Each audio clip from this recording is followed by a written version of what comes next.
여러분 안녕하십니까. 아침에 매일경제 뉴스 길잡이 이상훈입니다. 오늘도 한꺼풀 더 깊이 들어가는 뉴스를 여러분께 전해드리겠습니다. 먼저 일면 기사부터 보시죠. 매일경제신문이 준비되어 있습니다. 큰 사진과 함께 제목이 달려 있습니다. 먼저 사진부터 좀 보시죠.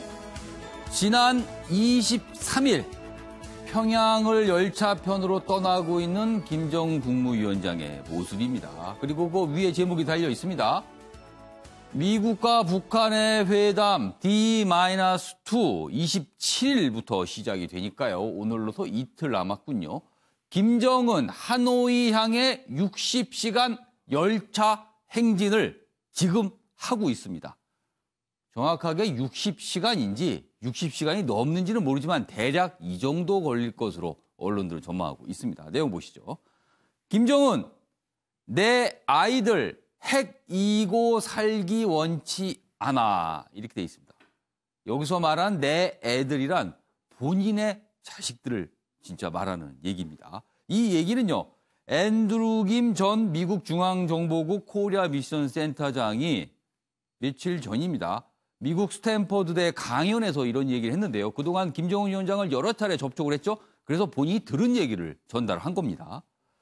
지난해 방북 때 이런 얘기를 김정은 위원장이 얘기했다. 내 아이들 핵 이고 살기 원치 않다. 비핵화 의지가 있다. 이런 뜻이 되겠고요. 회담 앞두고 북한에 대한 압박 메시지가 아닌가 이런 발언을 공개한 의도 무엇인가 여러 가지 분석이 나오고 있습니다. 자, 다음은 경향신문 보겠습니다. 역시 김정은 위원장의 베트남 열차 방문 그 얘기를 전하고 있군요. 열차 탄 김정은 북미 회담 장정에 떠났다 이렇게 돼 있고요. 2박 3일 남행 마골은 하노이 단판이다. 23일 출발했습니다. 그리고 베이징을 경유하지 않고 바로 직행을 했습니다. 베이징을 경유할 경우에는 시진핑 중국 국가주석을 만난다 이런 의미가 되는데 그러지 않고 그냥 지나갔습니다. 중국 베트남 개혁 개방 현장을 관통해서 눈으로 직접 보기 위한 순방이 아닌가 이렇게 또 분석을 하고 있습니다. 자, 이번엔 동아일보 보겠습니다. 자, 이런 상황에서요. 중국 군용기 지난 주말 동안 우리의 방공 식별 구역을 3차례나 침범했습니다. 그 얘기군요. 울릉도 독도 사이 치고 들어왔다. 동해에서 자국 함정과 교신하면서 합동훈련을 벌였다. 중국이요. 동해에서 합동훈련을 벌이면서 그리고 더군다나 중국의 군용기가 울릉도와 독도 사이를 지나가면서 비행을 합니다. 이런 비행은 처음이라 그러는데요. 중국의 의도 무엇일까요? 동해는 본인들 국가의 앞바다가 아니거든요. 우리 앞바다인데 말입니다. 자, 마지막으로 한국일보 보겠습니다. 자, 자유한국당 전당대회 며칠 남지 않았습니다. 그리고 당대표 경쟁도 막판에 흐르고 있는데요. 한국당 지지층서 황교안, 김진태, 오세훈 순으로 여론조사 결과가 나왔다. 이 내용 싣고 있습니다. 온건 보수, 극우에도 밀렸다. 이렇게 돼 있고요.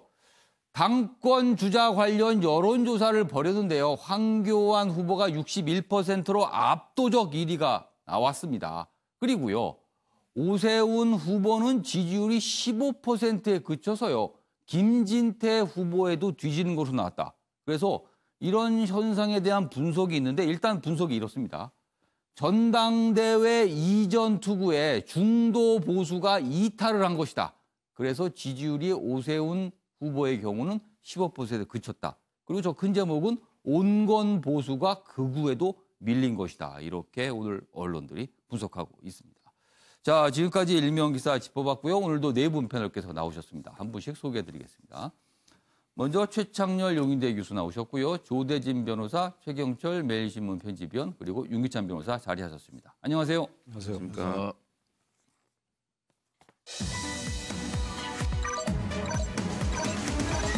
네, 한눈에 보는 뉴스의 핵심입니다. 4가지 아침을 여는 키워드 준비되어 있습니다. 먼저 첫 번째 키워드 60시간 열차 순방. 두 번째는 보수 정권 교육 탓이다. 이런 얘기를 하는 분들이 있어요. 그리고 역풍 걱정에 소갈이 한국당 얘기 같고요. 마지막으로 버닝썬 유착 의혹에 대한 수사가 진행되고 있습니다.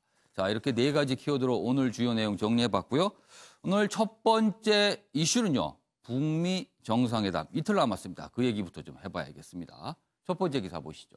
한국일보입니다. 자, 김정은 위원장의 열차 순방. 지금 뭐 거의 모든 신문의 일면 톱 기사로 다뤄지고 있는데요. 그 내용입니다. 김정은 열차 순방. 중국, 베트남 발전상 곳곳 탐색하는 목적이 아니겠느냐. 이렇게 일면에 전하고 있습니다. 일단요. 여기 보면은 지금 그래픽이 나와 있는데 이거부터 좀 보시죠. 여기 있습니다. 여기 보시면 평양을 23일 오후 5시에 출발을 했어요. 그리고 선양을 거쳤고요.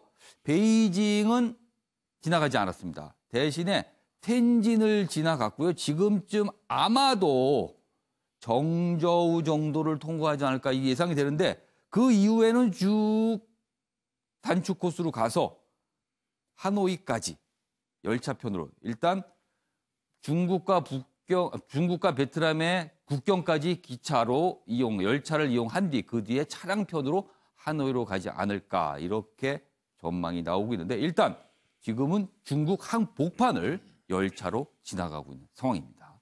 자, 내용 좀 더 자세히 보죠. 자, 그렇다면 궁금한 게 있습니다. 도대체 왜 60시간이 넘는 이런 열차 순행을 하고 있는 걸까요? 여기가 이유가 좀 분석이 돼 있군요.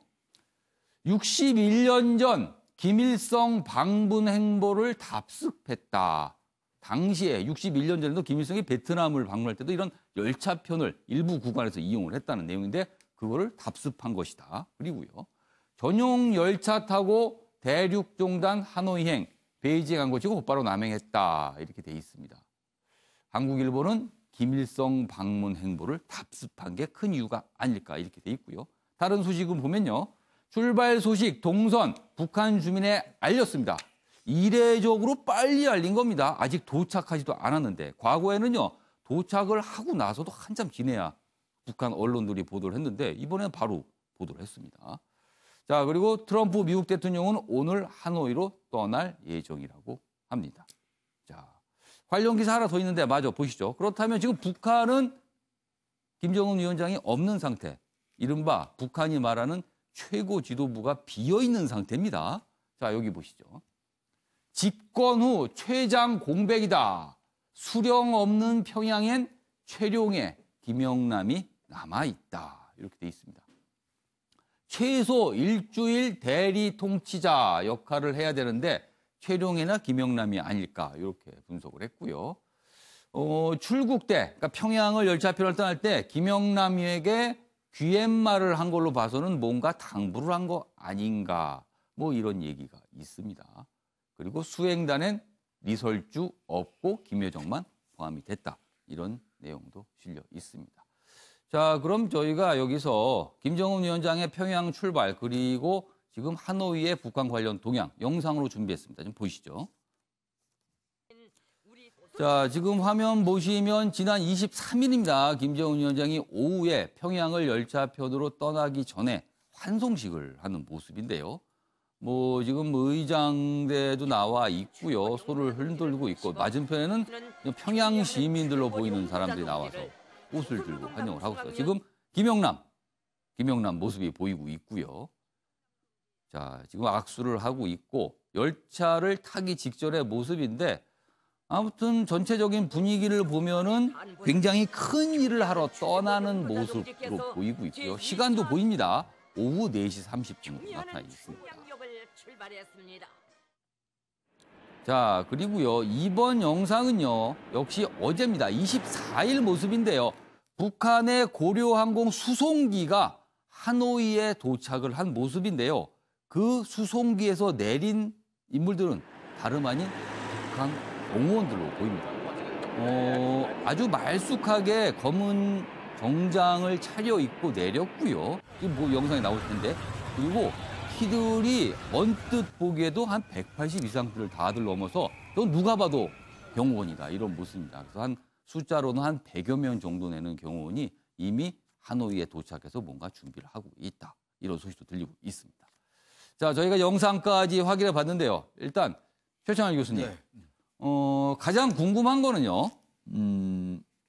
사실 평양에서 베트남 하노이까지 빨리 가면 비행기로 4시간이면 갑니다. 그러나 60시간이 넘는 열차편을 굳이 이용을 했습니다. 지금 그리고 한참 가고 있습니다. 전 세계 언론이 다 노출이 돼서 지금 가고 있다는 걸 저희가 또 전해드리고 있는데 이런 경로를 선택한 진짜 이유는 무엇일까요? 딱 한 가지만 꼽는다면 어떤 걸 꼽으시겠어요? 여러 다목적 예. 카드라고 보여져요. 그야말로 저는 열차로 이동하는 것 자체가 정치다. 예.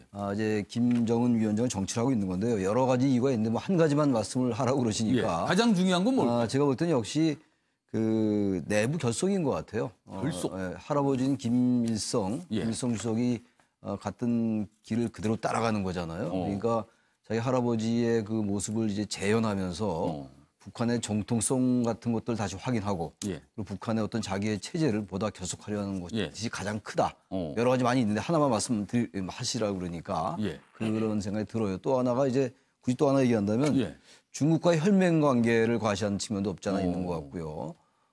그리고 지금 이 시간에도 저 얘기를 하고 있습니다만 예. 온통 왜 북한 김정은 위원장이 열차로 이동하느냐가 화제가 되고 있잖아요. 사실은 네. 그동안 뭐 참메이로 전용기 참메이로 날아갈 것이냐 또 중국 비행기를 빌려서 갈 것이냐 여러 가지 얘기가 있었으면 다 틀렸습니다. 결국 아무도 예상하지 못한 열차편으로 가고 있어요. 그만큼 이제 주목도와 관심도를 예. 높이려 하는 것 같아요. 자기의 존재감을 과시한다는 예. 그런 점도 있을 거고 예.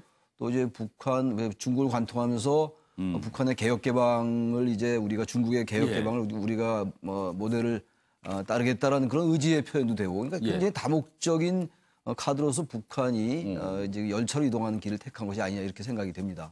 아까 내부 결속이라고 말씀을 하셨는데요. 사실 지금이 21세기 이제 복판으로 가고 있는데요. 네.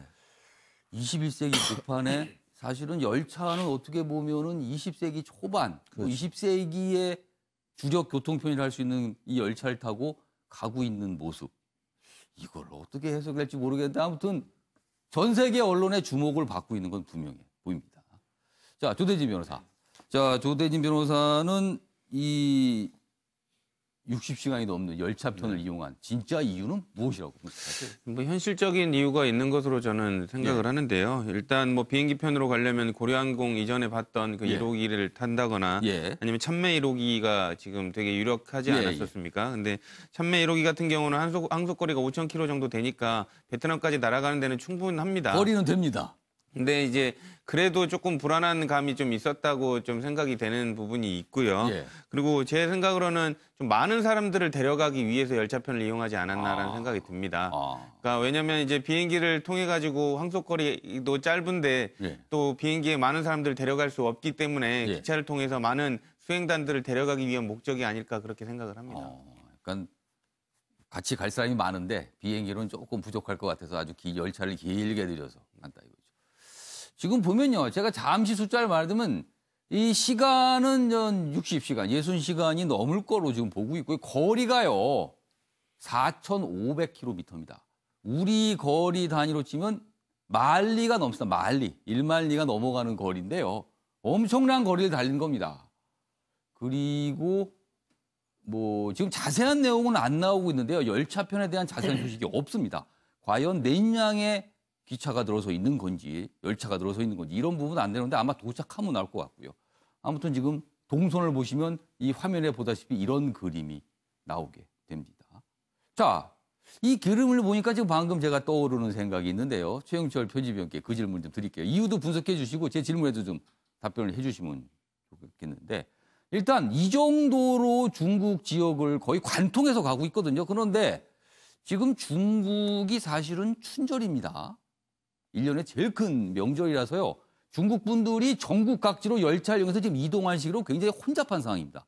그런데 이 열차편으로 중국 정부의 협조를 얻어가면서 열차 선로를 통제를 받아가면서 가고 있거든요. 자, 그만큼 중국이 성의를 보였다고 볼 수 있는데요. 이건 어떻게 보세요? 뭐 두 번째 질문부터 답을 하면 북중 우호를 과시해서 결국엔 미국을 압박하는 것이죠. 결국엔 중국이 내 뒤에 있으니까 미국은 함부로 나에게 그 비핵화라든가 그리고 제재 완화에 있어서 내가 조금 우세적인 입장으로 가져가겠다. 그런 것이고요. 중국이 우리 이렇게까지 생각하고 있다. 그렇죠. 저렇게 그 종단을 하는 건데 대륙을. 종단을 하면서 모든 열차를 스톱하고 한 개의 열차만 선로를 내준다는 건데. 그 중국 분들은 굉장히 불편할 수도 그렇죠. 있어요. 전 대단한 것이죠. 저는 뭐 그 중국이 비록 사회주의 체제이지만 경제 체제는 자본주의지 않습니까? 그런데 모든 경제를 지금 스톱을 시키고 저렇게 한다는 것인데 중국도 대단한 어떤 혜택을 주는 것이고요. 그게 또 가능한 게 중국이긴 하군요. 그렇죠. 그만큼 중국도 북한에 대해서 대단히 생각을 하고 있다. 이런 메시지를 던져준 것이고요. 그리고 뭐 북한이 지금 그 김정은이 그 열차를 이용해서 하노이까지 간다는 것은 결국에는 지금 하노이에 가서 미국과 지금 얘기를 하는 것은 비핵화거든요. 근데 지금 북한의 김정은이 평양을 출발하면서 비핵화는 신문 기퉁이로 빠져버리고 열차가 바로 그 톱이 돼버렸단 말이죠. 그렇습니다. 오늘 우리나라의 일면, 각 신문의 일면 톱 기사도 다 열차 얘기입니다. 그렇죠. 열차 정치가 바로 톱이 됐다는 것은 결국 진실의 순간을 흐린다는 것이죠. 북한이 하는 상투적인 선전선동, 이 수법을 열차 정치를 통해서 표현하고 있다는 것이죠. 결국 비핵화보다 내가 움직이는 동선에 대해서 모든 사람들이 관심을 기울이게 함으로써 진실의 순간을 자꾸만 가리고 그리고 살라미 전술을 통해서 자꾸만 뒤로 빠져서 결국에는 핵 보유국으로 인정을 받겠다는 북한의 뭐 상투적인 수법이죠. 그러한 것들을 우리가 알고 미국도 알고 있기 때문에 어쨌든 저런 것에 현혹되지 않고 진실의 순간을 반드시 가려내서 비핵화를 향한 발걸음들을 빨리 해야 될 것입니다. 그렇다면은 김정은 위원장과 북한 당국이 아침에 매일경제도 본인들의 열차 행보를 다룰 것이다. 이런 걸 미리 계산을 해서 이런 일정을 짰다. 이런 말씀이신 거네요, 그러면. 저는 그렇게 보고 있습니다. 알겠습니다. 자, 윤치환 변호사. 뭐 이유도 말씀해 주시고요. 추가 질문을 드리면은 아까 방금 전에 본 기사입니다. 거의 일주일 넘게 북한 내부를 비우게 되거든요.